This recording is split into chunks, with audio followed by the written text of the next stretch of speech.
Hello भाई, अपनी series चली हुई थी क्वेश्चन की। उम्मीद है सारे आप मन लगा के करने लग रहे हैं, नोटबुक पेन साथ में लेके बैठे हैं। ये क्वेश्चन हो चुका था अपना 18, इसका आंसर आ गया था 18, है ना। नेक्स्ट क्वेश्चन देखिए आप। साइक्लिक क्वाड्रिलेटरल दे रखा है एबीसीडी, एंगल ए 80 डिग्री के बराबर है। यहाँ पे 80, यहाँ पे 88, 80 आएगा भाई। किसके बराबर दे रखा है? 80 डिग्री के बराबर, 80 के बराबर दे रखा है एंगल ए। एंगल सी निकलवाना चाह रहा है। क्या निकलवाना चाह रहा है? Angle C. साइक्लिक क्वाड्रिलेटरल की प्रॉपर्टी देखिए। साइक्लिक क्वाड्रिलेटरल किसे बोलते हैं, पहले तो ये सुनिए। एक ऐसी क्वाड्रिलेटरल जिसको एक सर्कल के अंदर बंद कर दिया गया हो, सर्कल के अंदर किसी क्वाड्रिलेटरल को बंद कर दिया गया हो, इसको बोलते हैं साइक्लिक क्वाड्रिलेटरल। ठीक है।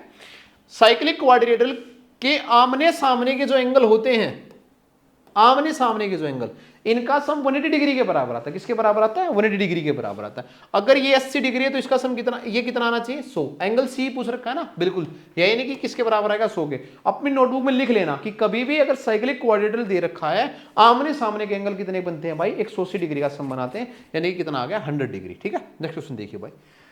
916 इंटू में 916 इंटू में y इंटू में 3, इसको x मत मान लेना भाई। ये किसके बराबर है? 214344 के बराबर है। ठीक है। ये वाली चीज दे रखी है, यानी कि तुमसे y की वैल्यू, सिंप्लीफिकेशन का क्वेश्चन है यार। 9 से 6 बार कर रहे हो 18, है ना। 18 की किससे करोगे? पीछे देखो 4 आएगा तो 12, ये तो होगा नहीं आंसर, है ना। 6 आएगा तो 8 हो जाएगा, ये भी आंसर नहीं होगा। और तुम्हारे बच गए दो, एक तो 68 बच गया, कितना बच गया? 78 बच गया। ठीक है भाई। 68 बच गया और कितना बच गया? 78 बच गया। तुम्हें क्या लेके आना है? 214334, यानी कि 916 की आप इससे करोगे, 9 की 3 से बनती है भाई 2700 के करीब, और 27 के 48, 48 के बराबर। और आगे चाहिए इसको 21, तो 6 से ये आएगा नहीं, यानी कि तुम्हारा आंसर क्या आ जाएगा? 78 के बराबर, 78 के बराबर। ये देखिए यूनिट डिजिट का कॉन्सेप्ट था बेटा। 6 और 3 कितना बनाता है? 18, यानी कि पीछे का डिजिट कितना है? 8। 8 की 4 से होगी तो पीछे 32, यानी कि 2 आ जाएगा, 2 नहीं चाहिए। 8 की 6 से होगी तो 48, यानी कि 8 आ जाएगा, 8 भी नहीं चाहिए है। मेरे को पीछे क्या चाहिए? 4 चाहिए। ठीक है। तो कौन सा कॉन्सेप्ट यूज हुआ? यूनिट डिजिट का कॉन्सेप्ट तुमसे क्या हो रहा है? यूनिट डिजिट का कॉन्सेप्ट यहाँ पे यूज होने लग रहा है, यानी कि इसकी मल्टीप्लाई मैं 78 के साथ करूंगा तो कितना आएगा मेरा? 214344 के बराबर ही आ जाएगा। नेक्स्ट देखिए भाई। A and B are odd number, then which of the following is even. A and B odd number दे रखे हैं भाई। ठीक है। ए एंड बी कौन से नंबर दे रखे हैं? ओड नंबर दे रखे हैं। इनमें से कौन सा इवन होगा? मैं एक एग्जांपल के लिए रख लेता हूं 3 और 5। याद रखना, जब भी दो ओड नंबर जोड़े जाते हैं तो हमेशा क्या देते हैं? इवन नंबर देते हैं, यानी कि आंसर तो ए प्लस बी आना है, ये तो तय है। अगर ओड में एक और जोड़ दोगे, इवन में एक और जोड़ दोगे तो वापिस से ओड बन जाएगा। मल्टीप्लीकेशन ओड नंबर का हमेशा ओड आता है। ओड में इनके मल्टीप्लीकेशन में 2 जोड़ दोगे फिर से ओड आ जाएगा, यानी कि आंसर मेरा क्या बना? ए प्लस बी के बराबर। ए प्लस बी के बराबर मेरा क्या बनेगा? आंसर बनेगा। ठीक है भाई। नेक्स्ट देखिएगा। What least value must be given to X so that number 9721562 is exactly. Number system का क्वेश्चन है बेटा, बहुत बढ़िया क्वेश्चन है, डिविजिबिलिटी रूल से है। 8 का डिविजिबिलिटी रूल क्या कहता है? 8 का डिविजिबिलिटी रूल क्या कहता है कि जो पीछे की 3 डिजिट है ना सर, ये इससे कटती हुई होनी चाहिए। तो मैं सिर्फ इतना उठा रहा हूं, x 6 और 2 के बराबर, है ना, इसके बराबर उठा रहा हूं, और इसको डिवाइड करना है किससे? 8 से। देखिए ऑप्शन में सबसे छोटी टर्म है 1, अगर मैं 1 लूंगा तो 8 7 56, कितना बचा? 5, 5200 का नहीं कट रहा, नहीं बनेगी बात। अगर मैं 2 लूंगा यहां पे तो फिर से 56, और मेरा कितना बचा अब की बार भाई? 2 बच रहा, यानी कि 6 बचा, तो 62, ये भी नहीं कट रहा मेरा। 3 में लूंगा तो 63, यानी कि 8 से 7 बार भाई 56, और बच गया मेरा कितना? 7, यानी 72 पूरा कट जाएगा। तो ये मेरा आंसर बन जाएगा, यानी कि x की जगह पे मैं क्या रख लूं? 3 रख लूं, तो 6 3 2, ये तुम्हारा कंप्लीटली डिवाइड हो जाएगा किससे? 8 से। ये क्या कहता है? 8 का डिविजिबिलिटी रूल कहता है। नेक्स्ट क्वेश्चन देखिए भाई। The greatest possible length which can be, जब भी तुम्हें कोई ग्रेटेस्ट पॉसिबल, वो बड़ी से बड़ी लंबाई, याद करो बेटा, है ना, जब स्कूल टाइम में भी तुम पढ़ते थे कि वो बड़ी से बड़ी लंबाई या वो तुम्हारी छोटी से छोटी, जब भी तुम्हारे लिए अगर कोई बड़ा वर्ड आए, जब भी तुम्हारे लिए अगर कोई बड़े से बड़ा कोई वर्ड आए तो तुम्हें क्या कहना चाह रहा है? वो एचसीएफ निकालिए। किस किस का? 3 मीटर का, 3 मीटर का, और किसका? 5 मीटर 10 सेंटीमीटर का, 5 मीटर 10 सेंटीमीटर का। ये 5 मीटर 10 सेंटीमीटर है, और ये भी 12 मीटर 90 सेंटीमीटर। ठीक है। ये दे रखा है। तो 3 मीटर का, 5 मीटर 10 सेंटीमीटर का और 12 मीटर 90 सेंटीमीटर का, इसका तुमसे एचसीएफ निकलवाना चाह रहा है। सेंटीमीटर में लेके जाओ, 3 मीटर का मतलब 300 सेंटीमीटर, 5 मीटर का मतलब 510 सेंटीमीटर और इसका मतलब 1290 सेंटीमीटर, इसके बराबर आ रहा है। एक बात तो तय है बेटा, और बात कौन सी तय है कि आने वाला एलसीएम पीछे जीरो, एचसीएफ जो है वो जीरो लेके आएगा। बिल्कुल कंफर्म बात है, बिल्कुल है भाई। ठीक है, सबसे बड़े से बड़ा ग्रेटेस्ट तुम्हें पॉसिबल चाहिए। देखो 20 किसी प्रकार से 510 को नहीं काट रहा है ना, 20 किसी प्रकार से 510 को नहीं काट रहा है, 25 भी नहीं काट रहा है किसी प्रकार से। बच गया मेरा 30, 30 को अगर मैं काटता हूं 17 में और 0 बार ये 9 और 2 11 और 1 12, 30 इसको भी काट रहा है, बिल्कुल सही बात है। 30 इसको भी काट रहा है 17 बार में, और 30 इसको भी काट रहा है, 30 इसको भी काट रहा है, यानी कि 3 चौके 12, 3 3। आने वाला जो मेरा एचसीएफ होगा कौन सा होगा, 30 के बराबर होगा, यानी कि मेरा जो एचसीएफ है वो क्या आएगा भाई, 30 के बराबर आएगा। ठीक है, एचसीएफ जो आएगा मेरा किसके बराबर आएगा, 30 के बराबर आएगा। ये मेरा 30 था, ये मेरा क्या था 510, ये मेरा क्या था 1290। तुम्हें एक ऐसा नंबर चूज करना है। देखो 10 तो काट रहा था सबको, बिल्कुल काट रहा था, 10 को मैंने साइड रखा, क्यों, क्योंकि सबसे बड़ी लेंथ चाहिए, ग्रेटेस्ट चाहिए। 20 तो नहीं काट रहा, 25 भी नहीं काट रहा, 30 काटने लग रहा है ना। देखो 0 से 0 कट रही थी, 3 का डिविजिबिलिटी रूल, 2 और 9 3 12 है ना। नेक्स्ट क्वेश्चन देखिए भाई, इन दोनों में से कौन सा इन दोनों के बीच में, इन सब में लाई कर रहा है। देखो बेटा 3/5 का मतलब होता है 0.6 और 2/3 का मतलब होता है 0.66, यानी कि जो वैल्यू आएगी वो वैल्यू 0.6 और 0.66 के बीच में आनी चाहिए। इसका मतलब तो 0.1 होता है, 0.4 होता है, सॉरी है ना, 0.4। इसका मतलब 0.3 होता है, ये भी नहीं आएगा। 0.6 और 0.66 के बीच में आना चाहिए, बिल्कुल। 15 1/15 का मतलब क्या होता है मेरे भाई, 15 जाएगा 15 से 9 बार, यानी कि 0. ये आएगा 0.06, यानी कि ये भी छोटी टर्म आ गई, बिल्कुल नहीं। अब जब इसको निकाले 31/50 को, तो ये आ रहा है 0.62 के बराबर।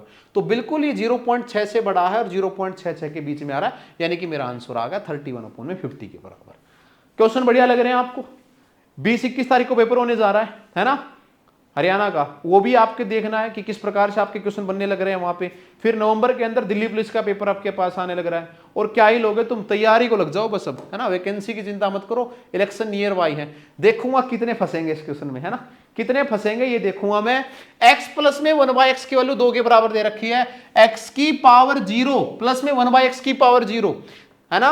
पहले आप करके मेरे को कमेंट डाले कितने फंसे इस क्वेश्चन में, सच्चाई से बताना कमेंट डाल के कि कौन कौन फंस गया इस क्वेश्चन में, एग्जामिनर के जाल में कौन कौन फंसा है। यहाँ पे तुम्हें देखना है बेटा, यहाँ पे ये पूछना ही नहीं चाह रहा है कि x की वैल्यू क्या है क्या नहीं है। x की 0 का मतलब 1 होता है और इसकी 0 का मतलब भी 1, यानी कि एक्चुअल में क्या पूछना चाह रहा है तुमसे, किसी की भी पावर अगर 0 0 आए तो वापिस से तुमसे क्या पूछना चाह रहा है, आंसर कितना आ जाएगा तुम्हारे लिए, 2 आ जाएगा, यानी कि c की वैल्यू कितनी आ जाएगी, 2 के बराबर। किसी की भी पावर अगर 0 है तो क्या बनेगा, 1 प्लस में 1 किसके बराबर आ गया, 2 के। ठीक है, धोखा दिया क्वेश्चन ने, नहीं दिया। चलो 1 - 1/3 माइनस एक सीरीज बनने लग रही है और ये लास्ट तक जा रही है 1 - 1/100 तक। मैंने एक मेरे मॉक टेस्ट में करवा भी रखा है, ऐसा क्वेश्चन आया था। 3 में से 1 गया, कितना बना, 2/3, बिल्कुल बन गया जी। इनटू में 4 में से 1 गया, कितना बना, 3/4, बिल्कुल बन गया। अगला बनेगा 4/5, अगला बनेगा 5/6, ऐसे ही 6/7, ऐसे ही 7/8, हम चलते रहेंगे ऐसे ही। फिर एक जगह आई होगी, लास्ट के अंदर में जाऊं, 100 में से 1 गया, यानी कि 98/99 और इनटू में 99/100, ये रहा होगा। अब देखिए मल्टीप्लाई का साइन है, इससे ये काट दिया, इससे ये। देखो हमारी कटिंग जो है इस प्रकार चल रही है, यानी कि हर बार यूं ही कटे होंगे, इससे लास्ट में 100 नहीं कटा होगा और आगे 2 नहीं कटा होगा, यानी कि एक्चुअल में क्या बचा होगा, 2/100, और 2/100 का मतलब किसके बराबर होता है, 1/50 के, जो कि मेरा ऑप्शन नंबर बी के बराबर दे रखा है। ये देखिए भाई, है ना, छोड़ के नहीं आना पेपर के अंदर। नेक्स्ट क्वेश्चन देखिए भाई, a प्लस a/b प्लस में b/a की वैल्यू 2 के बराबर दे रखी है, 2 के बराबर दे रखी है। तुम्हें निकालने के लिए कह रहा है कि बताइए a² माइनस में b² की वैल्यू किसके बराबर आ रही है, a² माइनस में b² की वैल्यू किसके बराबर आने लग रही है। देखिए भाई, ये 2 किस कंडीशन में बना होगा, ये 2 किस कंडीशन में बना होगा, जब आपका a भी 1 रहा हो और आपका b भी क्या रहा हो, 1 रहा हो। ए भी 1 रहा हो, बी भी क्या रहा हो, 1 रहा हो, ये तभी 2 बन सकता है, बाकी 2 नहीं बनेगा। अब एक का स्क्वायर एक ही होगा, बी का स्क्वायर भी एक होगा, आंसर आ जाएगा मेरा 0 के बराबर। और है ना, बच्चे छोड़ छोड़ के भाग भाग के आएंगे इन क्वेश्चन को कि पता नहीं कैसा पेपर दे रखा था, बहुत डिफिकल्ट दे रखा था। ए बाय बी प्लस में बी बाय ए की वैल्यू 2 के बराबर है, यानी कि 1 प्लस में 1 और 1, ये भी 1 ये भी 1 ये भी 1, यानी कि ए स्क्वायर माइनस बी स्क्वायर की वैल्यू किसके बराबर है, इसके बराबर है। आफ्टर मेजरिंग 120 मीटर ऑफ ए रोप, ये कीजिए भाई, ये बढ़िया क्वेश्चन है। हिंदी में इसकी बता देता हूं तुम्हें, इसकी हिंदी तुम्हें एक बार मैं बता देता हूं। क्या कह रहा है ये कि जब किसी रस्सी को मापा गया, जब किसी 120 मीटर लंबी रस्सी को मापा गया तो यह पाया गया that the metre rod is 3 centimetre longer, कि जो मीटर रोड है वो 3 सेंटीमीटर और लंबी होनी चाहिए थी। The true length of the 3 centimetre बड़ी है, the true length of the rope, यानी कि सचमुच में, अरे आपको जो रोड दी गई उसने वो एक्चुअल में 3 सेंटीमीटर लॉन्ग थी, that the metre rod 3 centimetre, यानी कि 3 सेंटीमीटर की जो रोड है वो और होनी चाहिए, यानी कि हर बार आपने 3-3 सेंटीमीटर कम नाप लिया है, हर बार आपने 3-3 सेंटीमीटर क्या कर लिया, कम नाप लिया है। तो तुम्हें पूछ रहा है कि अब ये तो सीधी सी बात है कि 120 से बड़ी आनी चाहिए वैल्यू, 120 से क्या आनी चाहिए, बड़ी आनी चाहिए। 2 क्वेश्चन बनते हैं बेटा, या तो तुम्हें कह देता कि जो रोड उसने यूज किया है वो 3 सेंटीमीटर लंबी है, तो फिर तो इससे कम आएगी वैल्यू। इसने कहा है कि एक्चुअल में जो रोड है वो 3 सेंटीमीटर, जो मीटर रोड होनी चाहिए थी वो 3 सेंटीमीटर लंबी। एक मीटर के अंदर डिफरेंस आ रहा है 3 सेंटीमीटर का, 120 मीटर के अंदर डिफरेंस आ जाएगा 120 गुना में 3, यानी कि 360 सेंटीमीटर का, और 360 सेंटीमीटर का मतलब होता है 3 मीटर 60 सेंटीमीटर का, यानी कि 120 प्लस में 3 मीटर 60 सेंटीमीटर, आंसर कितना होगा 130 प्लस में 60 के बराबर। अगर यही रोड तुम्हें कहता कि गलती से वो छोटी रोड मतलब बड़ी रोड ले ली गई तो तुम्हारा आंसर इधर चला जाता, फिर 116 और 40 के बराबर। अब की बार ये गलती मत कर देना, 1 मीटर के अंदर कितने का डिफरेंस आ रहा है, 3 का, 120 के अंदर 360 का। नेक्स्ट देखिए भाई, a farmer divided hertz of cow, किसी किसान ने अपने जो गाय के समूह है उसको इस प्रकार से बांट दिया गया, the first son got 1/2 of the herd, जो उसका पहला बेटा है, फर्स्ट सन है, उसको हाफ मिल गई है, हाफ मिल गई यानी कि हाफ बच गई। यहां पे मैं रिमेनिंग लिखता हुआ चल रहा हूं भाई, आधी संपत्ति देने के बाद कितनी बच गई, हाफ, आधी संपत्ति और बच गई है ना, आधी संपत्ति और बच गई है।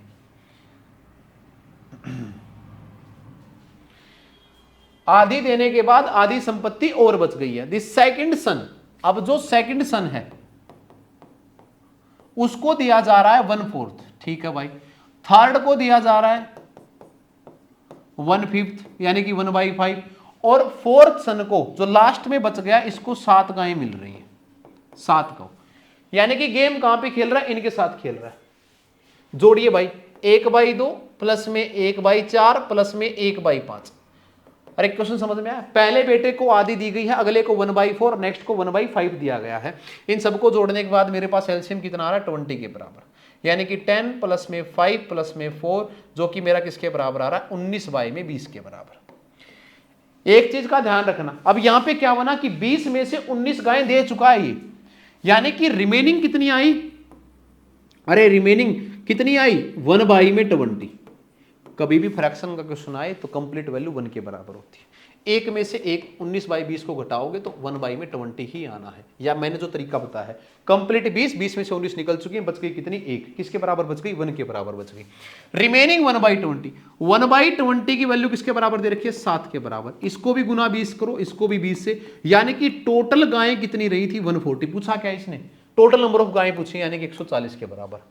140 काउ मेरा राइट आंसर आ गया, ठीक है भाई, 140 काउ मेरा क्या आ गया, राइट आंसर आ गया। नेक्स्ट क्वेश्चन देखिए भाई, I paid 3/5 of A bill if ₹400 of the bill is still due, what was the total amount of bill. 3/5 इसने पे कर दिया है, बच गया कितना, 2/5। 2/5 की वैल्यू कितनी है, 400 के बराबर, 400 के बराबर। मैंने अब भी बताया, कभी भी फ्रैक्शन का क्वेश्चन आए आप फ्रैक्शन को 1 बना लो, 1 बनाने के लिए मल्टीप्लाई 5/2, इसकी भी मल्टीप्लाई 5/2, 200 5000 के बराबर, कितने का आ रहा है, 1000 का आ रहा है, यानी कि ऑप्शन नंबर कितना आ रहा है, ए के बराबर आ रहा है। बात समझ में आ रही, किसके बराबर आ रहा है, 1 के बराबर। फ्रैक्शन को करना सीखें भाई। A man has in all rupees 640 in the denomination rupees 1, 5 and 10 rupee note, the number of each type of notes are equal, what is the total number of notes। ठीक है, total number of notes कैसे होंगे, एक बार ये वाला है, ठीक है, नोट्स की डिनोमिनेशन का क्वेश्चन आता है, डी ग्रुप के अंदर ही पूछा जाएगा, आपका हरियाणा के अंदर भी, दिल्ली पुलिस का पेपर भी जो आ रहा है उसके अंदर ही पूछा जाएगा। तो डॉट डिनोमिनेशन का क्वेश्चन आपको बिल्कुल श्योरली पक्का पक्का क्या होना चाहिए, आना चाहिए। आपके लिए होमवर्क क्वेश्चन हम ये यहाँ पे छोड़ के जा रहे हैं भाई, ठीक है, आपके लिए इसको होमवर्क क्वेश्चन हम छोड़ के जा रहे हैं। कमेंट करके बताएंगे, नहीं तो मैं आते ही नेक्स्ट वीडियो में पहला क्वेश्चन ये सोल्व करवाऊंगा। अपना आंसर जरूर कमेंट करके जाएं, अपना आंसर जरूर कमेंट करके जाएं, मेरे को बताएं। और चैनल में अगर नए आए तो भाई लाइक शेयर सब्सक्राइब ये बिना कहीं कर दिया करो यार, वीडियो अच्छी लगे तो बिल्कुल करो, ना लगे तो भाई कुछ नहीं कह सकते फिर, ठीक है। हम जो सीरीज चला रहे हैं ये बहुत लंबी सीरीज चलेगी बेटा, लगभग 150-200 क्वेश्चन तुम्हारे लेके आ रहे हैं शानदार रूप से, इसके लगे रहिए आप इन सब के सोल्यूशन के साथ। मिलते हैं नेक्स्ट वीडियो में, थैंक यू सो मच भाई, वंदे मातरम।